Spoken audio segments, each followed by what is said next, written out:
Assalamualaikum warahmatullahi wabarakatuh. Alhamdulillahilladzi faradha alaina al-hajja wal umrata lillah. Wassalatu wassalamu ala sayyidina Muhammadin Rasulillah wa ala alihi wa sahbihi wa mawalah. Ayyuhal hadirun ittaqullah haqqa tuqatihi wa la tamutunna illa wa antum muslimun. Saudara-saudaraku kaum muslimin, pemirsa Kompas TV Jawa Barat yang menyimak di YouTube ataupun dimanapun berada yang saya cintai dan saya banggakan.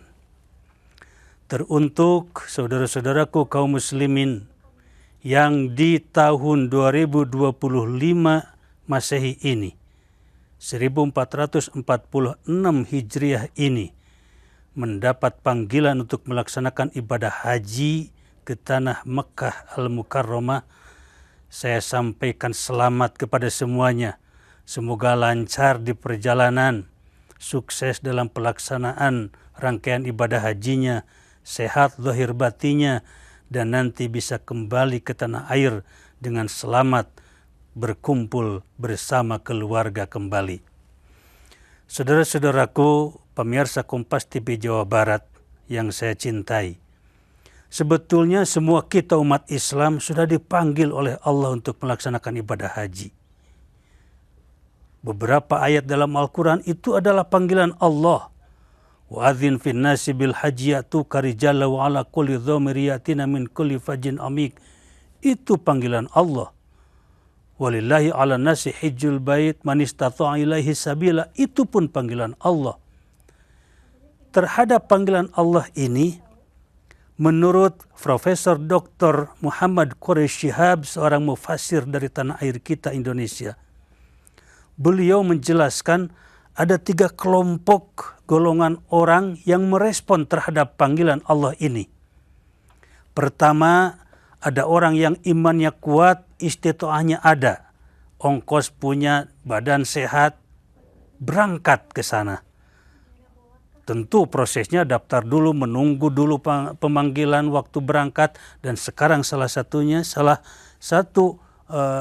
pelaksanaannya saat ini saudara-saudara kita sudah mulai ada pemberangkatan ke tanah suci Mekah.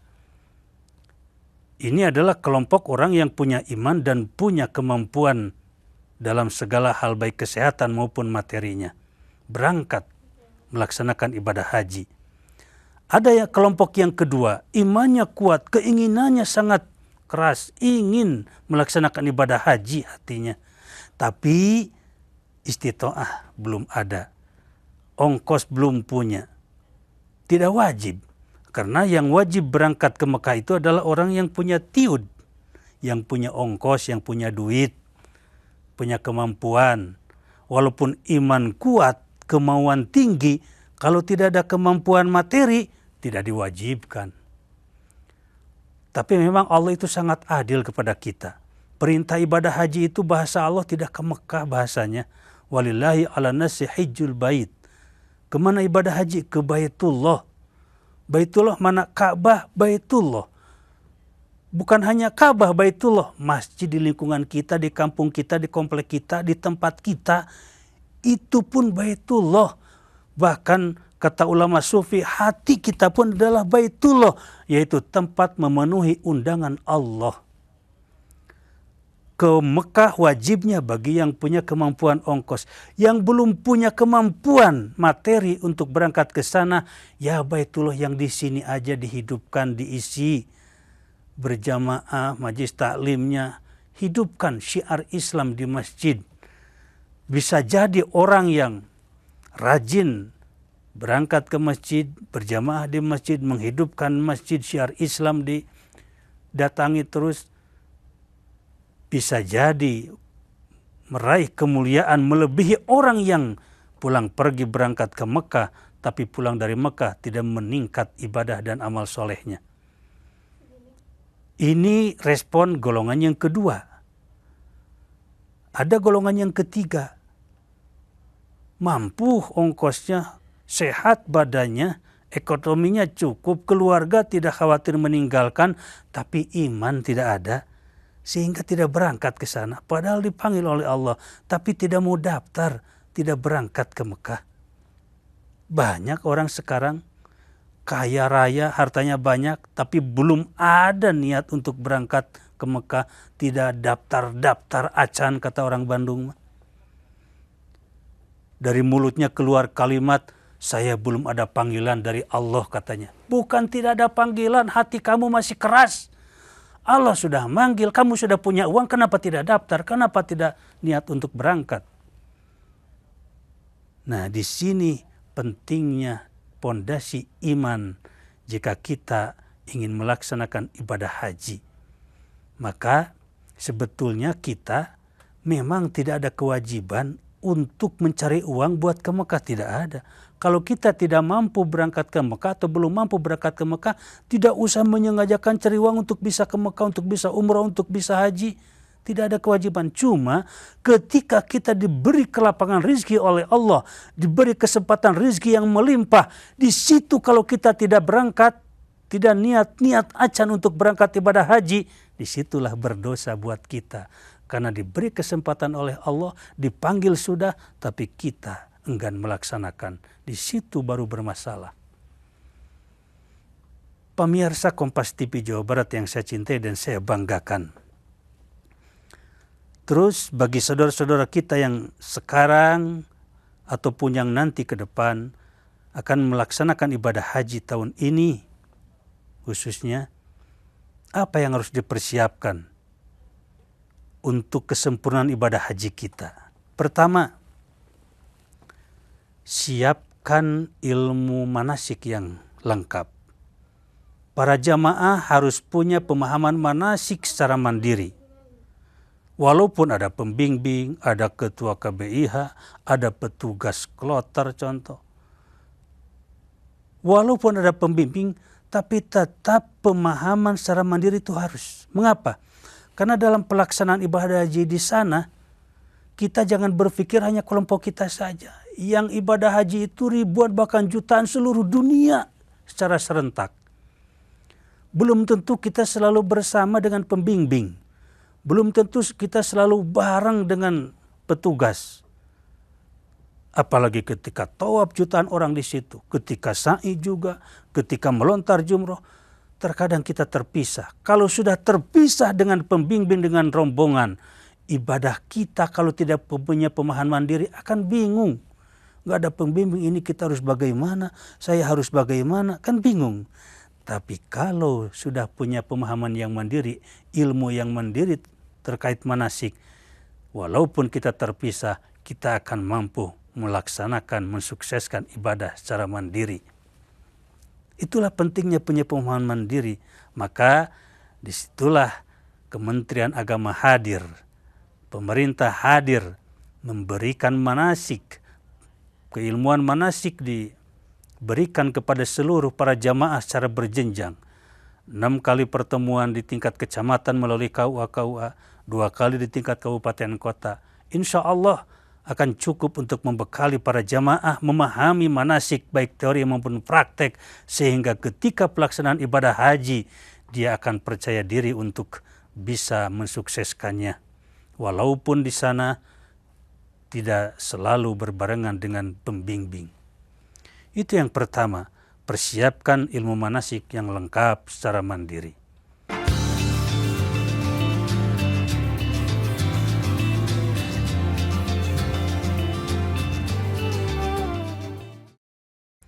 Yang kedua, siapkan hati yang suci. Hatinya harus suci. Hati yang bagaimana yang suci? Yang suci itu hati yang tidak mengingat ke lain-lain ketika pelaksanaan ibadah. Hatinya yang tidak berpaling ke tempat dan ke makhluk yang lain, tapi hatinya hanya diisi satu saja, Allah. Dalam pelaksanaan ibadah harus selalu mengingat Allah, hatinya jangan kemana-mana. Itulah hati yang suci. Itu siapkan oleh kita. Kullu syai'in siqalah wa siqalatul qulubi zikrullah. Segala sesuatu ada pembersihnya, penyucinya, dan pembersih hati adalah zikrullah, zikir. Isi hati dengan zikrullah. Mengapa hati harus suci ketika pelaksanaan ibadah haji harus ada zikir? Pertama, supaya niat kita lurus.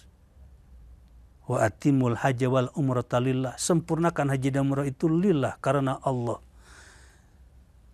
Banyak haji yang dijalankan oleh umat Islam yang niatnya bengkok-bengkok.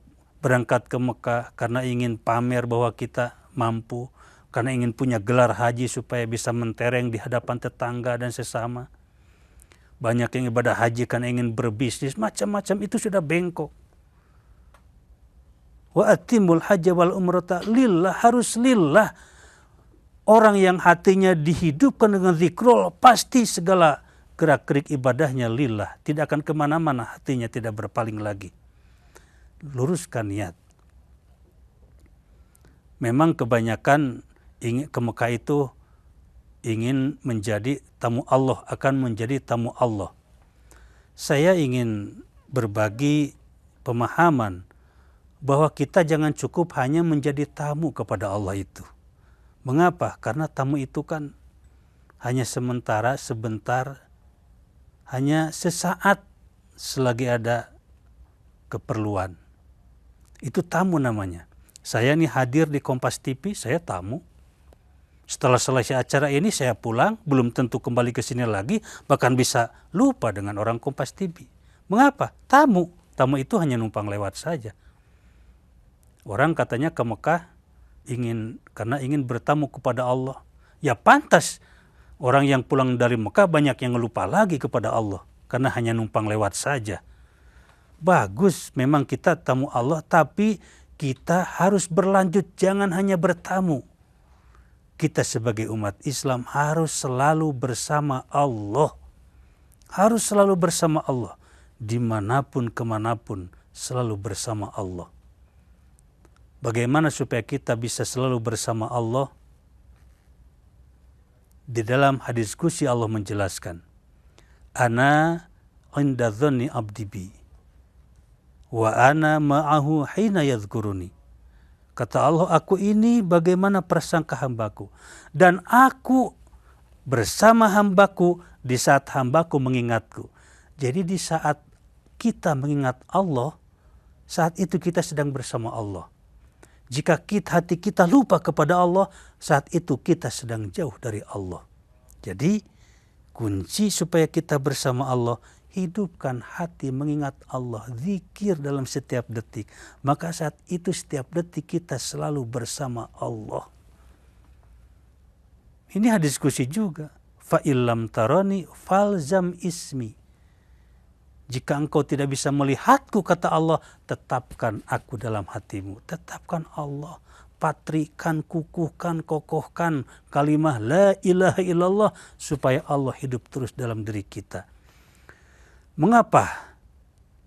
Jika kita mengingat Allah, kita bersama dengan Allah. Karena Allah itu tidak pernah berpisah dengan nama. Di mana Allah diingat, di situ Allah bersama kita. Di mana Allah disebut, di situ kita bersama Allah. Inna ismi la yufarikuni, kata Allah. Sesungguhnya namaku tidak pernah berpisah dengan aku. Allah itu tidak pernah berpisah dengan nama. Kalau kita manusia bisa berpisah dengan nama.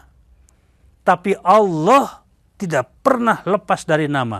Di mana Allah disebut, di mana Allah diingat, di situ kita bersama Allah. Maka jika ingin selalu bersama Allah, hidupkan hati kita dalam setiap detiknya selalu bersama Allah. Inilah hati yang suci, hati yang selalu bersama Allah, yang selalu hidup dengan zikrullah. Dan ini hati yang akan menyampaikan ibadah kita kepada Allah. Bekal yang paling utama ini. Zikrullah dalam hati, mengingat Allah. Mengapa? Fatazawwadu fa inna khaira zadi taqwa. Berbekalah, kata Allah, dan bekal yang paling utama dalam ibadah haji adalah takwa. Apa itu takwa? Kata ulama, kalimat takwa ay la ilaha illallah. Kalimat takwa itu la ilaha illallah, zikir. Kalimat takwa itu yaitu intinya ada di dalam dada. At-taqwa huna, di sini dalam dada inti kalimat takwa. Di dalam dada yang harus terpatri yang tadi la ilaha illallah. hati yang selalu mengingat Allah, zikir dalam setiap detik, itulah hati yang takwa dan itulah bekal paling utama.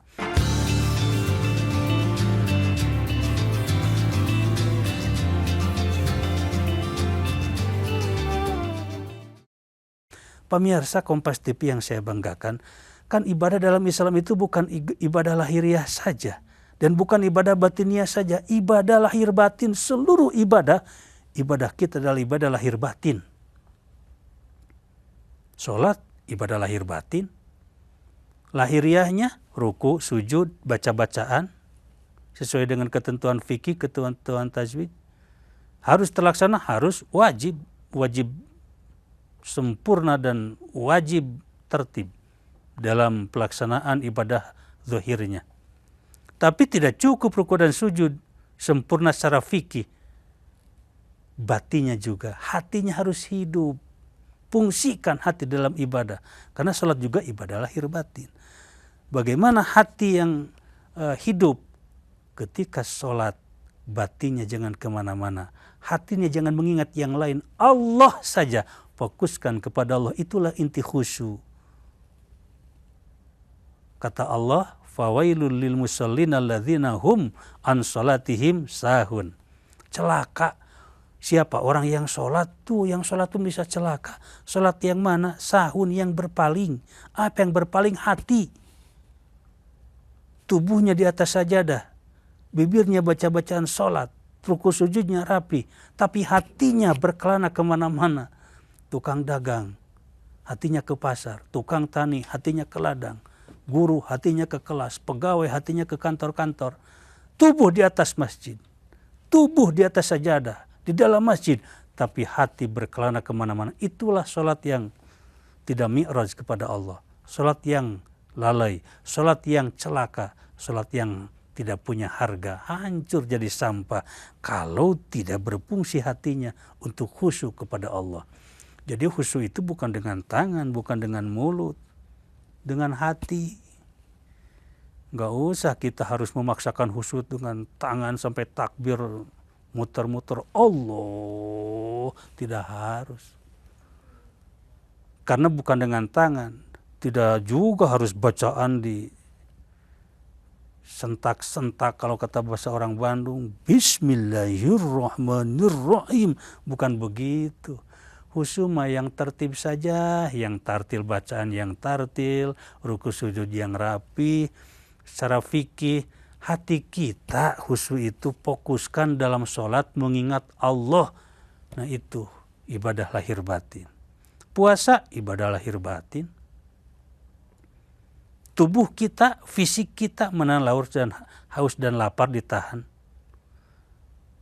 Batin kita menjaga dari segala bentuk penyakit-penyakit hati ketika berpuasa. Puasakan hati kita dari iri, dengki, hasud, dendam.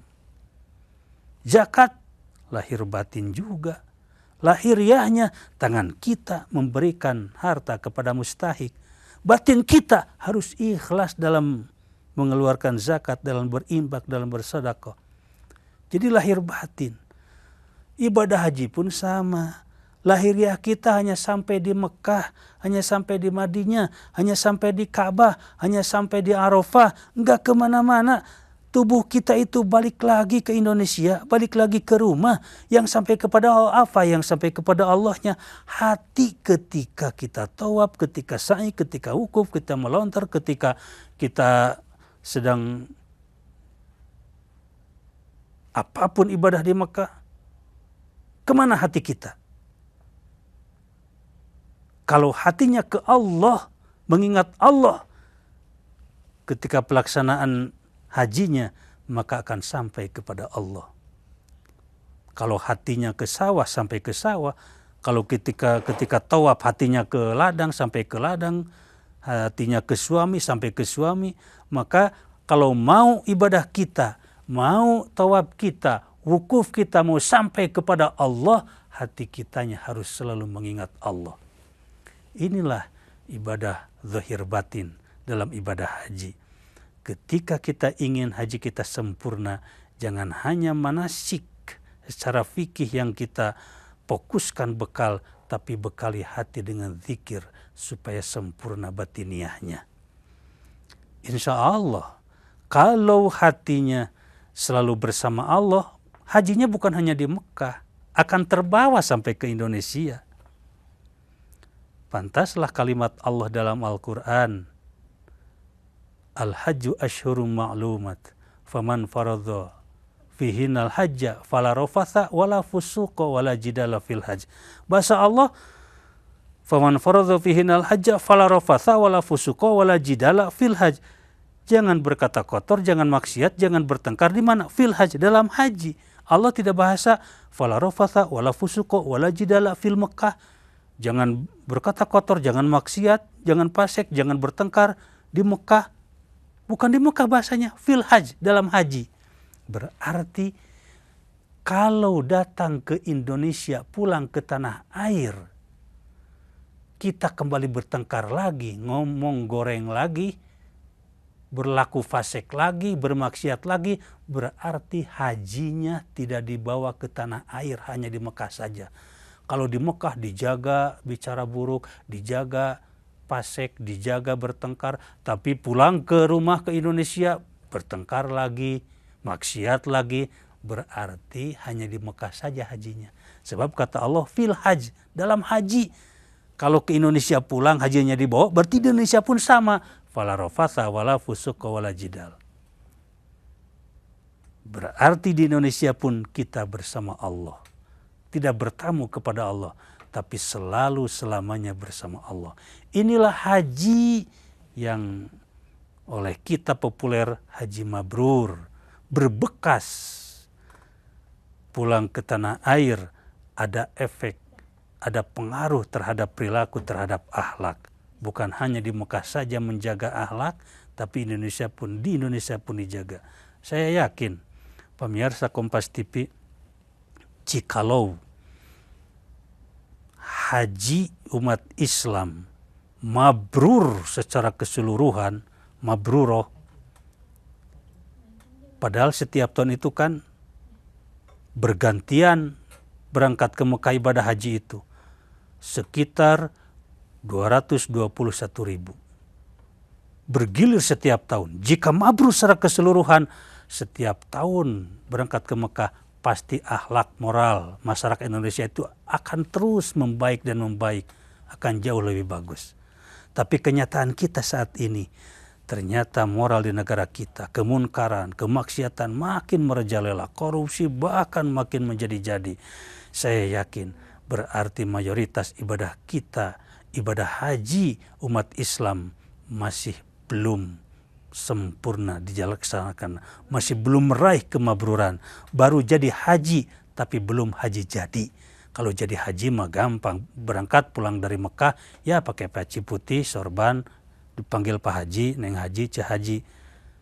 Gampang itu jadi haji. Tapi belum menentu haji jadi. Kalau haji jadi, pulang dari Mekah, kepada Allah makin dekat. Jauh dari maksiat, ibadah terus meningkat. Tidak lupa sholat dan zakat. Lahir batin selalu sehat, silaturahmi dipererat. Itulah haji jadi. Haji yang mabrur dan mabruroh yang sampai kepada Allah. Dengan apa sampainya? Dengan hati yang ikhlas, hati yang khusyuk, hati yang mi'raj kepada Allah. Pemirsa Kompas TV yang saya cintai dan saya banggakan, dari rangkaian pembahasan tadi, bekal-bekal yang harus disiapkan dalam pelaksanaan ibadah haji tadi sudah saya jelaskan, dan ada sekelumit kesimpulan yang mudah-mudahan mewakili dari pembahasan tadi. Ibadah haji adalah ibadah yang termasuk rukun Islam yang kelima dan wajib dijalankan, dilaksanakan oleh orang yang sudah punya kemampuan, baik iman, harta, dan kesehatan. Nah, dalam pelaksanaannya jangan sampai dilalaikan. Bukan hanya lahiriah yang harus kita siapkan, bukan hanya bentuk materi, perbekalan berbentuk fisik, tapi pun siapkan perbekalan batiniahnya supaya ibadah lahir batin terlaksana. Secara fikih kita sempurna, manasiknya kita jalankan, hatinya pun kita isi dengan zikir supaya sampai ibadah kita kepada Allah. Kalau hati yang lupa kepada Allah, jangankan sholat di tanah air, sholat di depan Ka'bah pun tidak dianggap sholat oleh Allah. Wa ma kana salatum indal baiti illa muka'u wa tasdiya. Salat di hadapan Baitullah dianggap siulan dan tepuk tangan ketika hati lupa kepada Allah, tidak sampai kemana-mana. Terima kasih. Mudah-mudahan kita semua bisa berangkat ke tanah Mekah dengan sempurna. Assalamualaikum warahmatullahi wabarakatuh.